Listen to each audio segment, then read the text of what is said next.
छोड़ दो ना खाली हमके छुके। बारे तार बहन चो बा सुन तारा भाई लोग कि यार वो छोड़ दो ना खाली हमरा के छुक के। हा बड़ी चालू बनता रू छोड़ दस बाद में कबू लेबे ना करेला। तो का हाल बा भाई। तो आज हम फिर से बात कैले बानी चंदन आर्या पपीता पाथी पता कथी नाम बा एंड अंकित अकेला के। तो भाई लोग आज के वीडियो नु फिर से फार बनल बा।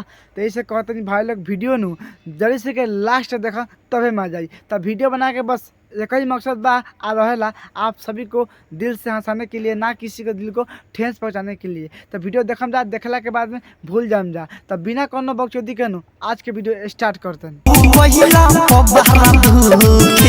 बाहर तारा बहनी के झाट में कौआ के अचार पेलो बा। सुन तारा भाई लोग कि हो कैला पर बहुते दुख। अरे भौजी तोरा पता हो कि कैला पर दुखबे करेला। ई ना कि मजा आई कि बाद में कहबू नु ए भतार तू लेते रह।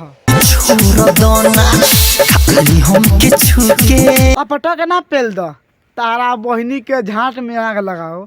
कहा चाहता रू तू कि तार यार खाली छू के छोड़ दे। तो बाबा सखी से जाए कहबू ए सखी आज हम गए नहीं अपना यार के लगे, हम यार खाली छू के छोड़ दिलख पटक के पेलबे ना कैलख। बाद में तारा यार के बदनामी हुई आ तारा मजा आई भाग तर बहन के दो। हाँ तो एगो काम कर भौजी, जब हम कैला पर दुखाता नु तो संडे मतलब सरसों के तेल ले ले आ भैया के झाट में नु लगा दे तो तुमको दर्द ना हो। सार बुढ़ छुछुनर भौजी कहीं की भौसरी वाली हो कोयला बा बड़ी दुख है बहन चोर। तारा कहे का मतलब का बा कि तारा ना दुखाओ बस बाद में कहबू ए यार तारा से मजे नहीं किया और तू दूसरे के बोलाओ। बाद में तारा याद है यारो सारा लान सा रोए लगी हाथ तो बहन चो तो कहीं का एक कोनो फर्के नहीं के पड़त। तार बहन तो भागा पटकिया के पेल दे। का कहता रू कि जितने बाहर जीवा निकले आए तरफ बहन चो दो भौजी तो जीव बाहर निकलता। अरे भौजी का करता रे भैया गधा के लन गाने पेल रखा हो कि चाह जीव इकता बाहर ना सुनता रहा भाई लोग। बहन चो जितने जीवा बाहर निकले तो चाट ले। अरे तारा बहनी के गाड़ी में जेसीपी के लन पे लो वाह जितने भीतर ढूके वाह रे वाह। का भौजी बहन चोद कहतिया कि जीव बाहर निकले जितने भीतर ढूके। ए भौजी तार बात सुन के तामा इहे लगता कि तारा यार के लंड नु लंड ना गधा के लंड बा ओइसे नु तारा भीतर ढुकता नु तो जीव बिगड़ता। एक काम कर तो अपना यार के लंड नु मुंह में लगा के हिला दे। हाय रे दादा भौजी के कितना दुख बा रे दादा। कहतिया कि मर जाए तहरा मारे। ए भौजी तोर परेशानी देखला के बाद में नु हमें तो मन करता कि अपना बाबू वाला बड़का बाबू वाला तेलवा दे दी कि अपना बताए के लन में लगा के मरबे नु तो तुमको ना बुझाई कि तारा अंदर नु कोनो सामान गइल बा। एगो काम कर भौजी हमें बड़का बाबू से संपर्क कर, हम नंबर तो बताया था नहीं संपर्क कर आ तेल मांग लिए तो तुमको दिक्कत ना हुई।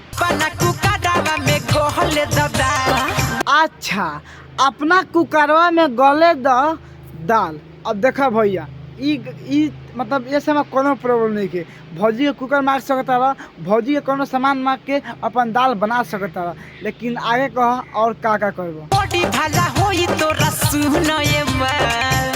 बॉडी भाला होई सुना ये माल। अरे बहन चोद तो कहे के मतलब का बारे हम तो कुछ समझ नहीं क्या। ए भाई लोग पता है भैया भौसरी वाला कभी तू कहता दादा समझ नहीं क्या अब से कह। बाहर तारा बोनी के झाट में मखमल के तेल लगाओ वाह। सुन तारा भाई लोग हमार ढोरी में हाथ तू धोबक का। अब देखो भाई लोग ढोरी बहन जब प्लेट हो गल बा कि ढोरी में हाथ धोए के भौजी कहता। अरे भौजी पटक के पेल देव नु आने पर पाद देबू।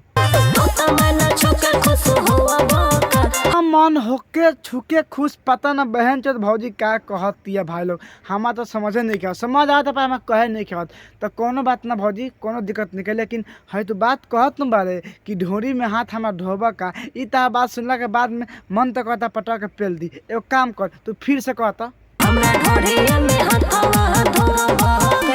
अब पटा के ना पेलब तार बहिन चोदो सुन तारा भाई लोग हमरा ढोरी में हाथ धोब का ए भौजी तहार ढोरी में तो ना लेकिन तहार गाड़ी पर जरूर हाथ धोम कि तहार जितना गुण बनू सब नीचे झड़ जाई। ताहार बहिन चोदो लोगन गाना गावता लोगन कि ढोरी में हाथ हम धोब का ढोरी हाथ धोए वाला बा।